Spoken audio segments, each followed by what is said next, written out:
ধর্ষণ কাণ্ডে case diary থেকে জেনারেল ডায়েরিতে একাধিক গরমিল। টালা থানার ওসিকে গ্রেফতারের পর সিবিআই নজরে কয়েকজন পুলিশ অফিসার।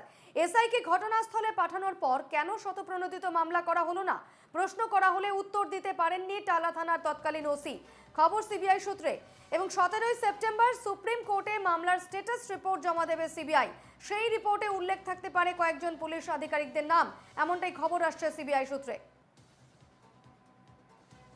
এই মুহূর্তে সরাসরি রয়েছেন প্রতিনিধি বিধান নস্কর। বিধান, খুন এবং ধর্ষণ কাণ্ডে সিবিআই হাতে বেশ কিছু তথ্য উঠে এসেছে। বলা হচ্ছে যে কেন জেনারেল ডায়েরি করা হলো, এসআইকে ঘটনাস্থলে পাঠানোর পরও কেন শতপ্রণোদিত মামলা করা হলো না, এই সমস্ত প্রশ্ন করা হয়েছিল টালা থানার ওসি অভিজিৎ মণ্ডলকে, কিন্তু তিনি কোনো সদুত্তর দেননি।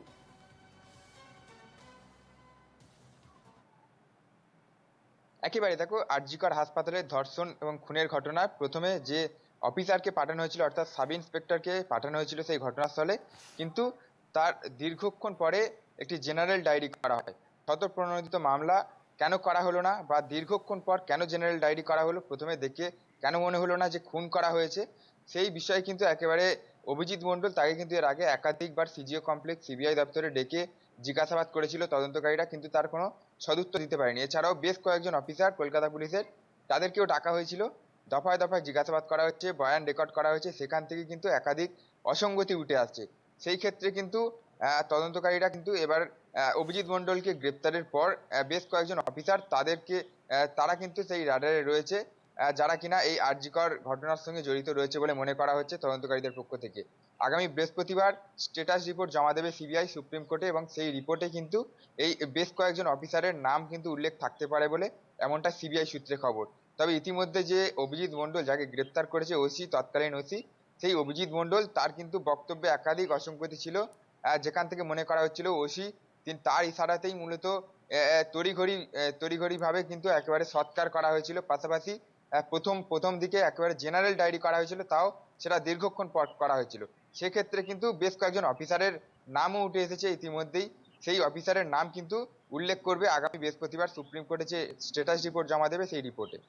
একেবারে বিধান, যে সমস্ত অফিসারদের নাম উঠে আসছে তারা কারা বা তারা কি কি পদে তারা রয়েছেন, সে বিষয়ে কিছু জানা যাচ্ছে?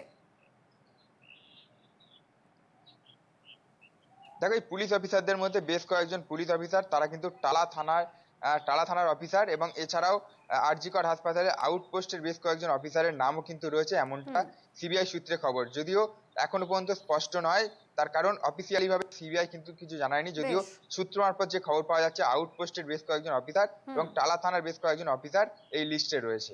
বেশ, এদিকে নজর থাকবে। আপাতত ধন্যবাদ বিধান।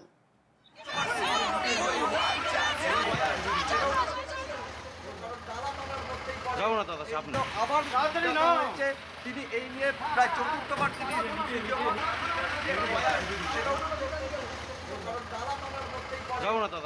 আবার তিনি এই নিয়ে প্রায় চতুর্থবার তিনি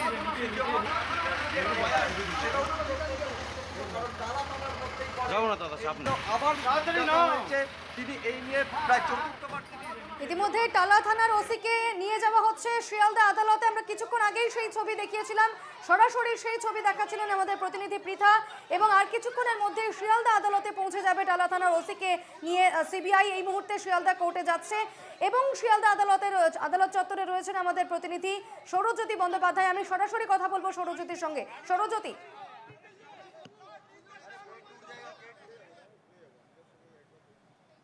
দেখো, কিছুক্ষণের মধ্যেই টালা থানার অফিসার ইনচার্জ অভিজিৎ মণ্ডলকে নিয়ে আসা হবে শিয়ালদা কোর্টে। তুমি জানো যে গতকাল রাতে তাকে গ্রেপ্তার করা হয়েছে তিলোত্তমা খুন ধর্ষণ মামলায়, এবং তার বিরুদ্ধে কিন্তু বেশ কিছু অভিযোগ আগে থেকেই উঠেছিল, এবং তারপরে আমরা দেখেছি বিভিন্ন সময় তাকে তদন্তের জন্য ডাকা হয়েছিল সিবিআই কার্যালয়, এবং তিনি হাজিরাও দিয়েছিলেন। এবং গুরুত্বপূর্ণ যে অভিযোগগুলি তার বিরুদ্ধে ছিল, তার মধ্যে একটি হলো যে পিও অর্থাৎ প্লেস অফ অকারেন্স টার্নিশ করা, বিভিন্ন জায়গায় যে তথ্য প্রমাণ ছিল সেই তথ্য প্রমাণ লোপাট করেছিলেন তিনি, এই অভিযোগও কিন্তু তার বিরুদ্ধে ছিল।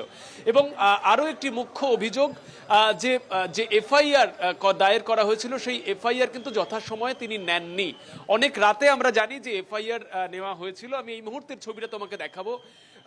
পুলিশ, তুমি দেখতে পাচ্ছ যে এই মুহূর্তে তৎপরতার সঙ্গে তারা রয়েছেন। বিভিন্ন জায়গায় ইতিমধ্যেই কর্ডন করে দেওয়া হয়েছে।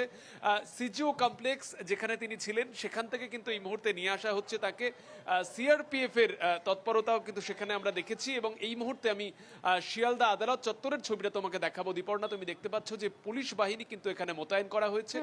কিছুক্ষণের মধ্যেই তাকে নিয়ে আসা হবে এবং তাকে কিন্তু এখানে হেফাজতে চাইবেন সিবিআই এর আধিকারিকরা। তুমি জানো যে গতকাল যাদেরকে গ্রেপ্তার করা হয়েছে তাদের মধ্যে অন্যতম একজন অভিজিৎ মণ্ডল, যিনি তালা থানার অফিসার ইনচার্জ।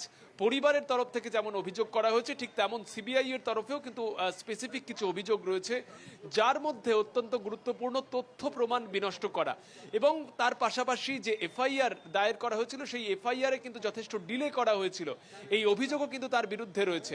এবং আমরা দেখি যে বেশ কয়েকবার হাজিরা দেওয়ার পর তিনি আর অসুস্থ কিছুক্ষণের হন। মধ্যেই শিয়ালদা আদালতে নিয়ে আসা হচ্ছে অভিজিৎ মণ্ডলকে। সিবিআই তরফে তাকে আজ আদালতে হাজির করা হবে, সেদিকেই নজর থাকবে আপাতত। ধন্যবাদ সৌরজ্যোতি।